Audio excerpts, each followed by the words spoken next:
Champions trophy के दूसरे semifinal का मेला कजाफी स्टेडियम लाहौर में सजने को तैयार। न्यूजीलैंड और जनूबी अफ्रीका की टीमें होंगी मद्दे मुकाबिल। न्यूजीलैंड और जनूबी अफ्रीका के दरमियान अब तक 73 एक रोजा इंटरनेशनल मैचेस खेले जा चुके हैं। साउथ अफ्रीका ने 42 जबकि न्यूजीलैंड ने 26 मैचेस में कामयाबी समेट रखी है। दोनों टीमों के दरमियान 5 मैच बेनतीजा भी रहे हैं। दोनों टीमों के खिलाड़ियों ने नॉकआउट मैच के लिए भरपूर प्रैक्टिस सेशन भी किए। न्यूजीलैंड टीम के कप्तान मिचेल सैंटनर ने कहा, उनकी टीम मुतवाजिन है और कजाफी स्टेडियम में ट्राई नेशन में अच्छी कारकर्दगी को सामने रखते हुए मैदान में उतरेंगे। अच्छा, ये तो थे हेड टू हेड मैचेस, लेकिन अगर हम प्रेशर की बात करें, जो लास्ट चैंपियंस ट्रॉफी का टाइटल साउथ अफ्रीका ने जीता था वो 98 में था, जो न्यूजीलैंड ने जीता वो 2000 में था। उसके बाद से अब तक इन्होंने कोई मेन टाइटल नहीं जीता, तो ये प्रेशर है इन पे इस टाइम? प्रेशर तो होता है और प्रेशर इसलिए होगा कि न्यूजीलैंड ऐसी टीम नज़र आ रही है जो कि अपनी बॉलिंग और बैटिंग में ना उनके पास जिसे कहते हैं ना कि किलिंग इंस्टिंक्ट है।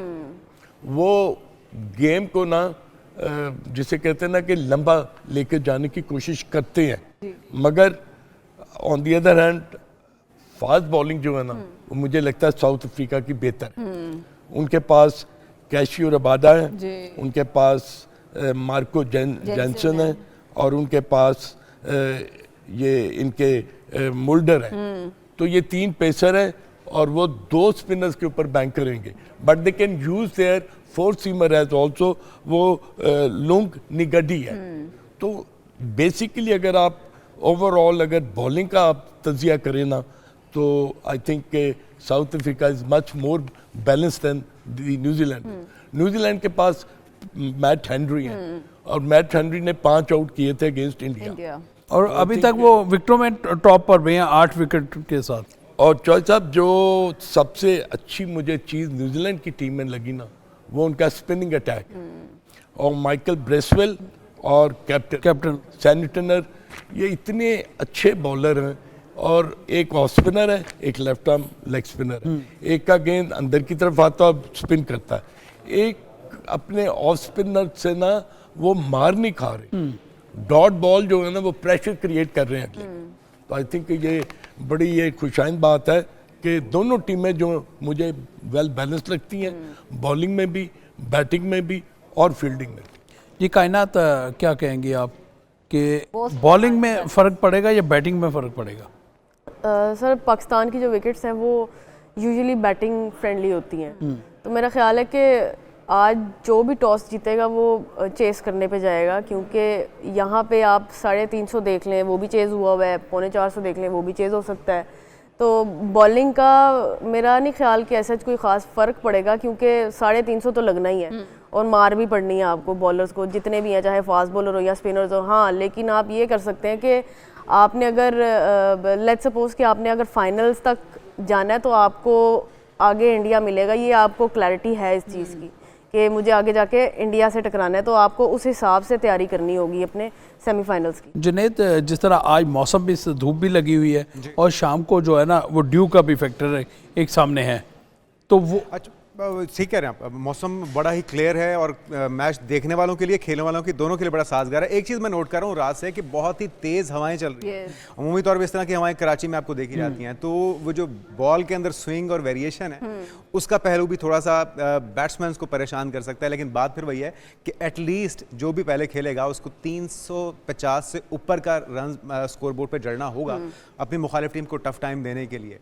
अदरवाइज वो जिस तरह की पिच हमने अभी तक देखे हैं, स्कोर 350 से नीचे वाला तो सर्वाइव ही नहीं कर पाएगा। ऐसे ही है। तो ये एक इम्तिहान होगा बैट्समैन के लिए कि वो किस तरह से उन बॉल्स को हैंडल करते हैं, क्योंकि एक जो विंड फैक्टर है वो काफ़ी असरअंदाज हो सकता है। आज की विंड के साथ साथ जो ड्यू फैक्टर है ना वो बहुत काउंट करेगा। जो टीम पहले खेल के बड़े रन्स बनाएगी ना, उसको रन्स बनाना पड़ेंगे पहले खेलने वाली टीम को। अच्छा, मैं इस्तिशाल इधर मैं आपसे एक क्वेश्चन करूंगी, जैसे कि पाकिस्तान तो अब नहीं कर रहा ये होस्ट, आपके ख्याल से आज का क्राउड कैसा होगा? आज का क्राउड भी आपको वैसा ही देखने को मिलेगा जैसा अमूमी तमाम मैचेस के अंदर होता है। हमने देखा कि पाकिस्तान निकल जाने के बाद भी जितने मैचेस पाकिस्तान स्टेडियम में हुए हैं उन तमाम में क्राउड बहुत ज़्यादा था। बारिश भी होती रही, इसके बावजूद भी क्राउड वैसे ही था। तो क्राउड आज भी मिलेगा। और जो कल चॉइस सब कह रहे थे कि इफ्तार मिलेगी, पीसीबी ने इफ्तार की एक ऑफर दे दी। मुझे लगता है कि उसकी वजह से जिसने नहीं मैच देखने जाना वो भी वहाँ पर एक प्लस पॉइंट हो जाएगा, इफ्तारी तो मिलनी है। नहीं, इफ्तार का तो पाकिस्तान क्रिकेट बोर्ड ने बंदोबस्त किया है, जो इफ्तार के उनको बॉक्सेस वगैरह देंगे। उसके अलावा का मेन्यू नहीं पता लगा क्या है? ताकि और ज्यादा क्राउड पहुंचे। हम बताएं देखिए जी, मैं जो मेरी इतलात के मुताबिक है, जूस है, पैटिस है और खजूर है और इस तरह की जो चीज़ें, मगर उसके साथ साथ स्टेडियम के अंदर स्टॉल भी लगाए जाएंगे जहाँ पर आप पे करके भी आप चीज़ें खरीद सकेंगे। उसमें आप दही भल्ले भी खरीद सकेंगे, आप फ्रूट चाट भी। जा रहे हैं या मीना बाजार लगने जा रहे हैं? देखिए एक चीज तो कंफर्म है कि पीसीबी ने सारा फोकस इंतजामात पर किया है, टीम पे चाहे इतनी तवज्जो ना दी। 117 दिन में अगर हम स्टेडियम बना सकते तो स्टॉल्स इंतजामात बहुत अच्छे। नहीं, इसमें एक और भी है जुनैद। देखिए, हम 29 साल बाद आईसीसी का इवेंट करवाने जा रहे हैं, तो हमने इस इवेंट के साथ साथ फेस्टिविटी भी लोगों को फराहम करनी है ताकि लोग स्टेडियम की तरफ आएँ, क्योंकि आम तौर पर यही होता है ना कि जब अपना मैच हो तो शायकीन क्रिकेट आते हैं और जब दूसरे का मैच हो तो वो देखने के लिए नहीं आते। अभी थोड़ी देर पहले मैंने एक न्यूज़ भी दी थी कि अभी बहुत सारी टिकटें फॉर सेल मौजूद हैं और पाकिस्तान क्रिकेट बोर्ड ने उनको ऑफ़र भी दी है कि आप टिकट खरीदें और स्टेडियम तक आएँ। कितना फ़र्क पड़ता है टिकट खरीद कर स्टेडियम तक आने में? ये मेरे ख्याल में बड़ा बहुत फ़र्क पड़ता है। पहले जिस तरह से वीवीआईपी पासेस हुआ करते थे और वो वैसे ही तकसीम हो जाया करते थे, तो वो ज़्यादा लोग उस चीज़ को एंजॉय करते थे और वो चीज़ ज़्यादा इन थी। लेकिन अब इस बार क्योंकि वो वीवीआईपी पासेस भी उस तरह से नहीं मिल रहे, तो पास खरीद के आपको जाना, मैच देखना, मेरे ख्याल में ज़्यादा इंजॉय करते हैं बजाय इसके कि आप घर बैठ। अच्छा, एक हमारी नेचर है बीइंग पाकिस्तानी, हम इंतजार करते थे आखिरी मौके पर कि शायद कहीं से पास मिल जाए, कोई जुगाड़ लग जाए तो हम फ्री एंट्री हो जाए। तो मेरे ख्याल में हमें इससे निकलना होगा। जुनैद जब को प्रमोट करना चाहिए, जिस तरह से हम मोहब्बत करते हैं क्रिकेट से, खरीद के भी जाना पड़े तो जाएं, लेकिन दूसरी ऑप्शन पीसीबी के पास भी होनी चाहिए। मेरे ख्याल में एक आध घंटा पहले अगर टिकट्स नहीं बिकते, वो काफ़ी रह जाते हैं, तो उनको मेरे ख्याल में फ्री एंट्री कर देनी चाहिए। एटलीस्ट क्राउड स्टेडियम फुल हो और ज़्यादा से ज़्यादा शायकीन देख सकें, एंजॉय कर सकें मैच। लेकिन फैमिलीज को फ्री एंट्री है, लेकिन फ्री एंट्री हाँ, बस फिर तो क्राउड भरा हुआ। जुनैद मैं आपसे एक और चीज़ शेयर करूंगा। मुझे 30 साल हो गए स्पोर्ट्स जर्नलिज्म को करते हुए, बहुत इंटरनेशनल इवेंट कवर किए। आईसीसी के इवेंट पे फ्री पासेज सिर्फ प्लेयर्स के लिए होते हैं।